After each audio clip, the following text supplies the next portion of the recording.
After having made several practice chanters and having made a set of Scottish small pipes, I decided to actually embark on making a set of full Great Highland Bagpipes.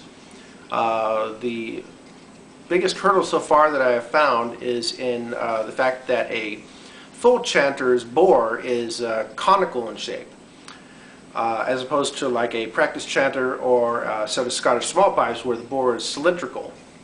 I've gotten around this by making a jig and using a router to create a pyramidal bore.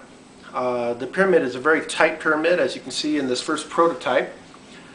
The jig itself basically it looks like this, but it's like actually quite a bit wider to allow for the base of the router to go back and forth.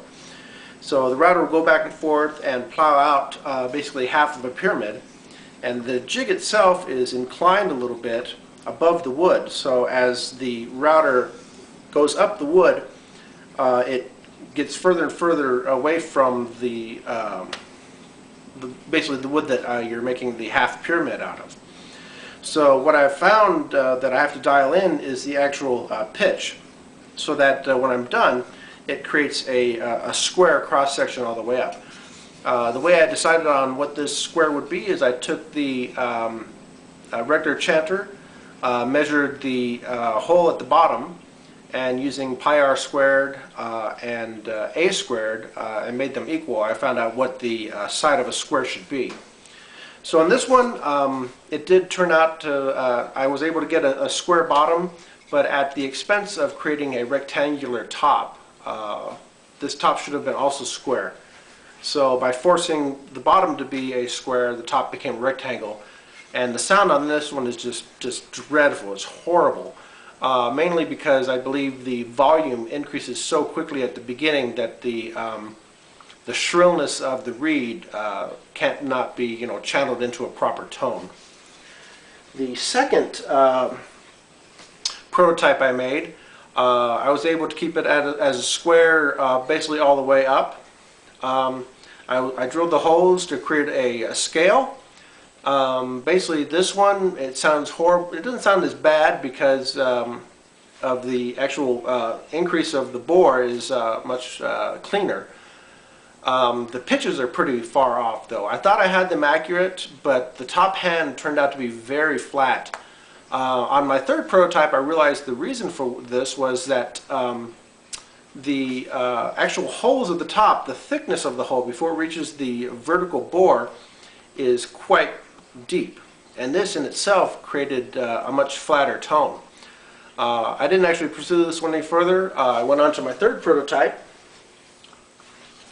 Excuse me. This third prototype, let me just hold it there so you can see the holes. I went ahead and drilled the holes using the proper sizes that you would find on a normal chanter, and also I drilled the bottom hole, which would normally be G when all of the fingers are closed. This bottom hole stays open all the time, which is in essence the bottom of the chanter. The bit after the end is more for just tone for that bottom note, but really this is where the sound would escape to create the note. Normally that's on the side, but in this case, being a prototype, I wasn't really worried about that. As you can see, this one I fell back into my previous error, and it's a rectangle in shape rather than a square. The reason for this was when I was working on the actual jig, I cleaned it up, stiffened the jig up so that as it was climbing it wouldn't kind of sway in the middle or dip. And by actually shrinking the jig a little bit to actually also remove the creation of waste that I was doing, that I was cutting off on the end, it actually changed the hypotenuse, basically. If you think of it as a rise over run, or run and then rise, and then you'd have the hypotenuse of those two. By changing that length, now I have to change what my rise is, and the rise turns out to be less than what I had before. I still need to dial that in, so it turned out to have a square in shape. So basically this one, there's an increase in the volume faster than I would want. just to briefly talk about it, I did some research on the internet and found that the old pipe organs, the ones that were made out of wood, the earliest ones, they had a square bore as well. And so what I realized was is that the shape of the bore wasn't as important as the length of the bore or the increase in the area of the bore, as in a cylindrical bore, or excuse me, as in a conical bore. So I want to play this one for you. I'm actually extremely surprised that it sounds so well, given the fact that the bore is increasing a lot faster than I would want. The pitches sound pretty good too. I've trimmed it up so that it looks quite pyramidal in shape. I rounded off the edges so that when you're actually holding it in the typical bagpipe pose, you're not being jabbed or by the edges here. Before I play it for you though, I want to show you one of the boards that I've tried.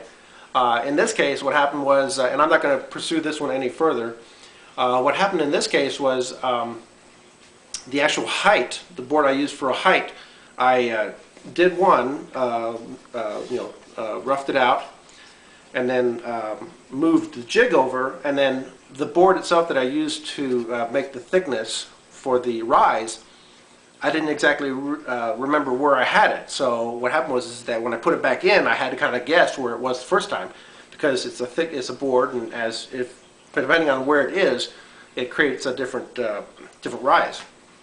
So they're not quite the same. They're actually, this one probably is actually quite close, but excuse me. I'm going to go on and make another one, and then once I do have the actual height dialed in, I'm going to glue that board into place.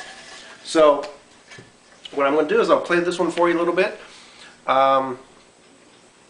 If I didn't cover it before, it's made out of pine, so the tone is not that good. Once I have everything dialed in and I'm quite happy with it, I will switch over to a much denser wood like hickory or pecan. Also, I have some purple heart handy, or maybe some cocobolo. Any of those I think would make a really nice chanter. Another thing you might notice is that there is no kind of bell at the top, a thick bell that is mainly made for when it goes into the stock. Because this is a prototype, I'm not worried about that at this point. So without any further ado, let me play a tune for you.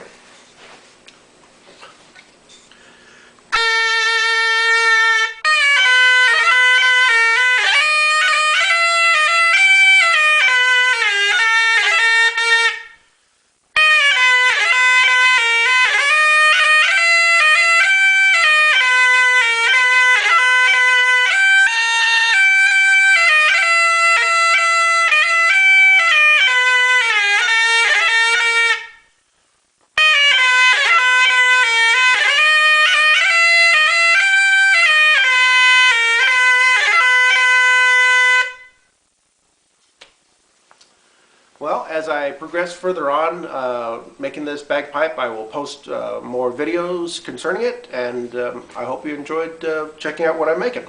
Thank you very much.